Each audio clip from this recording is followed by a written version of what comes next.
رمضان المبارک کا آج 7واں روزہ شروع ہو گیا ہے۔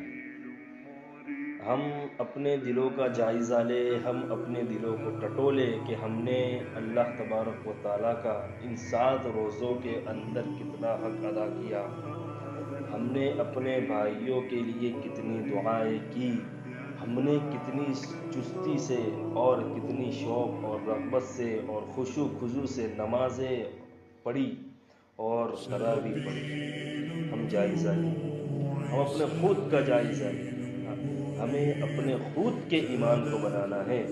ہم نے ابھی تک کسی کو 30 سال 40 سال 50 سال 60 سال ہو گئے ہیں، ہم نے ابھی تک اللہ تبارک و تعالیٰ کی معرفت کو پہچاننے کی کوشش نہیں کی ہے۔ اس لیے ہم اللہ تبارک و تعالیٰ کو پہچاننے والے بن جائیں۔